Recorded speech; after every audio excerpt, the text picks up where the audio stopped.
बच्चों, आज की वीडियो में हम लोग डिस्कस करने वाले हैं torque on a current carrying loop and moving coil galvanometer. तो दो टॉपिक हम लोग डिस्कस करेंगे। Torque on a current carrying loop, ये टॉपिक डिस्कस होता है मूविंग कॉइल गैल्वेनोमीटर के लिए भी। तो दोनों टॉपिक एक दूसरे के साथ रिलेटेड है। तो स्टार्ट करते हैं हम।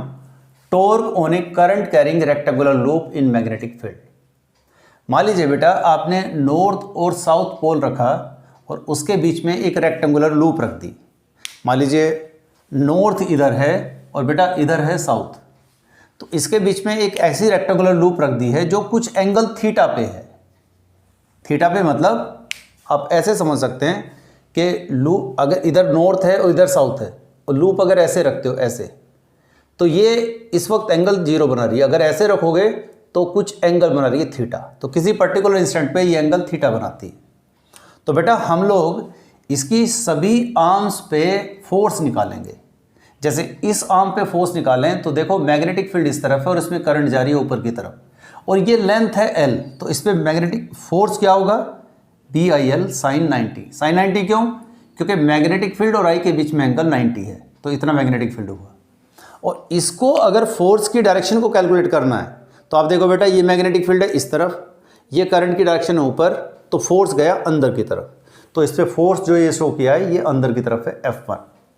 इसी तरह से फोर्स इस पे निकालो बेटा। यहाँ पे करंट इस तरफ है और मैग्नेटिक फील्ड है इस तरफ, तो एंगल हो गया 90 माइनस थीटा। तो इस आर्म पे जो फोर्स होगा F2 is equals to BIB। B क्या है? Small b, that is the length of this, मतलब इस रेक्टेंगुलर लूप की ब्रेथ हो गई। तो साइन 90 माइनस थीटा, क्योंकि I और B के बीच का एंगल है। So this is BIB sine theta. और ये किस तरफ होगा आप कैलकुलेट कर सकते हो बेटा, ये ऊपर की तरफ आएगा। फ्लेमिंग लेफ्ट हैंड रूल से, राइट हैंड कर्व रूल से।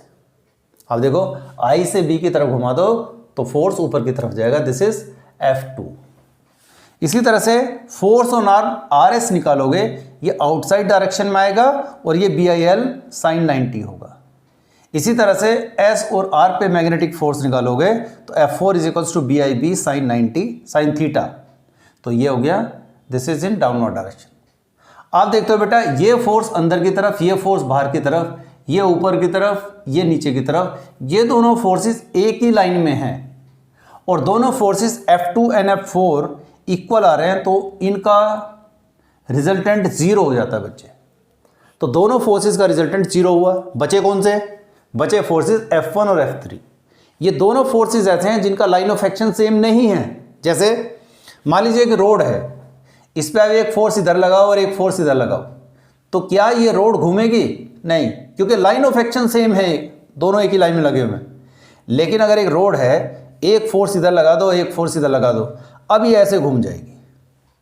इसी तरह से यहां हो रहा है। ये जो आर्म है, एक तरह से ये मान लो, इस पे इस तरफ एक फोर्स लग रहा है और यहां पे इस तरफ फोर्स लग रहा है। तो डायग्राम में अगर देखोगे, ऊपर से अगर इसको देखते हो तो RS एक आर्म है जिसकी लेंथ है B। इस पे फोर्स अंदर की तरफ F1 और बाहर की तरफ F3 फोर्स लगता है। एंगल कितना बन रहा है? थीटा बन रहा है। तो बेटा टॉर्क अगर निकालनी है तो टॉर्क होती है force into perpendicular distance. F1 और F3 जो हैं ये दोनों इक्वल हैं, तो F1 ले लो और distance between the force F1 and F3 which is RT। तो RT इस एंगल से निकाल दोगे बेटा, B cos थीटा आएगा। तो यहां से अगर n नंबर ऑफ टर्न्स हो जाएं इस कॉइल में तो इसकी टॉर्क आएगी NIAB cos थीटा। दूसरी बात, अगर बेटा ये जो थीटा है, this is angle between current and magnetic field. अगर हम ये कहें कि इस लूप के एरिया वेक्टर और मैग्नेटिक फील्ड के बीच का एंगल अल्फा है, ऐसे समझो। मान लीजिए मैग्नेटिक फील्ड ये है और करंट की डायरेक्शन ये है, तो ये एंगल है थीटा। अब ये जो लूप ऐसे रखिए, इसका एरिया वेक्टर आएगा इधर। एरिया वेक्टर और मैग्नेटिक फील्ड के बीच का एंगल है अल्फा। तो theta plus alpha is equals to 90। वहां से theta is equals to 90 minus alpha, इसको यहां पुट कर दो इसी फॉर्मूले में कोस थीटा की जगह, और यहां पे आ जाएगा torque is equals to NIAB sine alpha. NIA क्या होता है? That is the magnetic moment of the loop. So torque is equals to MB sine alpha या torque is equals to M cross B। Torque की direction निकालनी हो तो M cross B मतलब M पे हाथ रख के मैग्नेटिक फील्ड की तरफ घुमा दो। जैसे अगर इसकी डायरेक्शन निकालनी है बेटा तो राइट हैंड थंब रूल से ही निकलेगी। M की डायरेक्शन में हाथ को रख के मैग्नेटिक फील्ड की तरफ को घुमाओगे तो थंब की डायरेक्शन टॉर्क की डायरेक्शन होगी।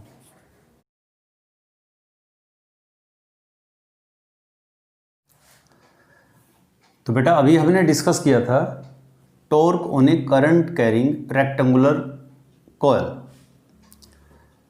अब उसी को हम torque is equals to NI/AB sin alpha आया था, उसी को यूज़ करके हम यहाँ पर डिस्कस करेंगे moving coil galvanometer. Actually moving coil galvanometer क्या है बच्चों? मूविंग कॉइल गैल्वेनोमीटर है किसी भी सर्किट में अगर हमें करंट को डिटेक्ट करना है, चाहे वो बहुत छोटी करंट है, तो करंट को हमें डिटेक्ट करना है। तो मूविंग कॉइल गैल्वेनोमीटर क्या होता है? जो किसी भी सर्किट में करंट को डिटेक्ट करे, चाहे वो कितनी भी छोटी करंट है। मेजर नहीं करता बेटा, it is only to detect the current. Principle क्या है कि किसी भी करंट कैरिंग लूप को अगर हम मैग्नेटिक फील्ड में रख दें तो बेटा उस पर टॉर्क लगती है और टॉर्क की वजह से वो रोटेट कर जाती है। रोटेट करने से डिफ्लेक्शन प्रोड्यूस हो जाता है, इसका मतलब करंट फ्लो कर गए।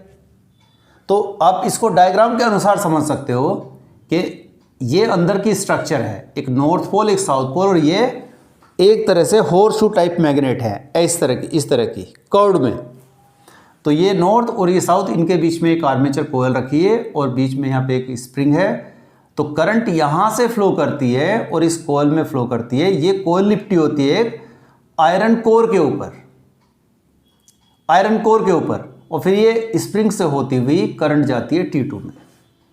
इसी को अगर हम ऊपर से डायग्राम देखेंगे तो नॉर्थ पोल साउथ पोल, उसके बीच में एक कोयल रखी हुई है बेटा, और आप देखोगे नॉर्थ से मैग्नेटिक फील्ड निकल के साउथ की तरफ जा रहा है।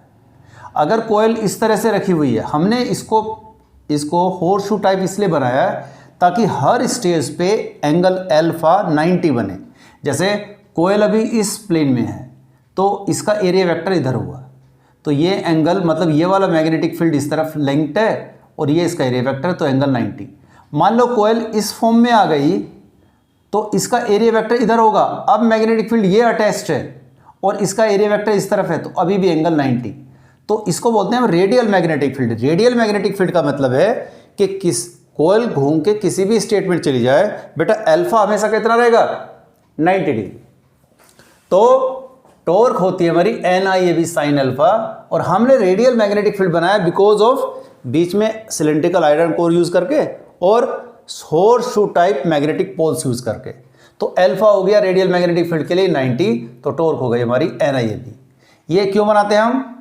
To make the linear scale. Okay, अब देखिए जब ये कोयल ऐसे रोटेट कर जाएगी और जैसे ही करंट बंद करोगे तो इसको वापस आना चाहिए, तो हम क्या करते हैं, नीचे एक स्प्रिंग लगा देते हैं जो उसको वापस लेके आती है। तो हम ये मानते हैं कि स्प्रिंग के अंदर एक टॉर्शनल कांस्टेंट है which is torque per unit twist. मतलब अगर हम 1 डिग्री घुमाएं तो उसके अंदर टॉर्क प्रोड्यूस होगी K, अगर 2 डिग्री घुमाएं तो 2K, अगर 3 डिग्री घुमाएं बेटा तो 3K, अगर थीटा डिग्री घुमा दे तो थीटा K यानी K थीटा।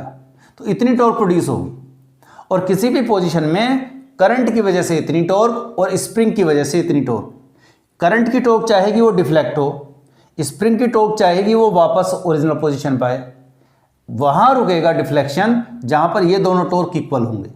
तो NI/AB equals to K theta, theta is equals to NAB upon K into I।